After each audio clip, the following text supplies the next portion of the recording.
I have yet to give a speech or have a meeting where somebody doesn't ask me the millennial question. What's the millennial question? Apparently, millennials as a generation, which is a group of people who were born approximately 1984 and after, are tough to manage. And they're accused of being entitled and narcissistic, and self-interested, unfocused, lazy. But entitled is the big one. And because they confound leadership so much, what's happening is leaders are asking the millennials, what do you want? And millennials are saying, we want to work in a place with purpose, love that. We want to make an impact, you know, whatever that means. We want free food and beanbags.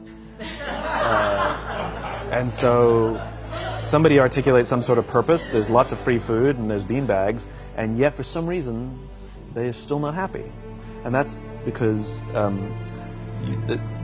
they're missing. There's a missing piece. What I've learned is that I can break it down into four pieces. Right? There are four things, four characteristics. One is parenting. The other one is technology. The third is impatience, and the fourth is environment. The generation that we call the millennials, too many of them grew up subject to, not my words, failed parenting strategies. Where, for example, they were told that they were special all the time. They were told that they could have anything they want in life, just because they want it. Some of them got into honors classes, not because they deserved it, but because their parents complained. And some of them got A's, not because they earned them, but because the teachers didn't want to deal with the parents. Some kids got participation medals. You got a medal for coming in last, right? Which the science we know is pretty clear, which is it devalues the medal and the reward for those who actually work hard, and it actually makes the person who comes in last feel embarrassed because they know they didn't deserve it, so it actually makes them feel worse, right?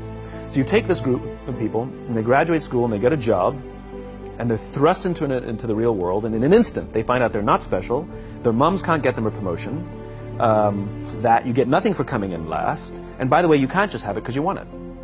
And in an instant, their entire self-image is shattered. And so you have an entire generation that's growing up with lower self-esteem than previous generations. The other problem, to compound it, is we're growing up in a Facebook, Instagram world. In other words, we're good at putting filters on things. We're good at showing people that life is amazing even though I'm depressed.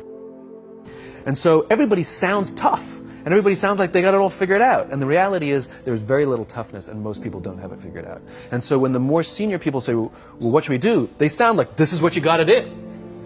And they have no clue. Right? So you have an entire generation growing up with lower self-esteem than previous generations, right?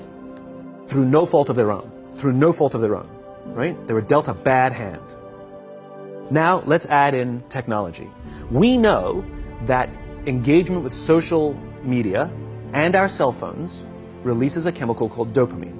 That's why when you get a text, it feels good, right? So, you know, we've all had it where you're feeling a little bit down or feeling a bit lonely, and so you send out 10 texts to 10 friends, you know, hi, hi, hi, hi, hi, because it feels good when you get a response. It's why we count the likes, it's why we go back 10 times to see if my Instagram is growing slower, did I do something wrong? Do they not like me anymore, right? The trauma for young kids to be unfriended, right? Because we know when you get a hit of dopamine, which feels good. It's why we like it, it's why we keep going back to it. Dopamine is the exact same chemical that makes us feel good when we smoke, when we drink, and when we gamble. In other words, it's highly, highly addictive, right? We have age restrictions on smoking, gambling, and alcohol, and we have no age restrictions on social media and cell phones, which is the equivalent of opening up the liquor cabinet and saying to our teenagers, hey, by the way, this adolescence thing, if it gets you down,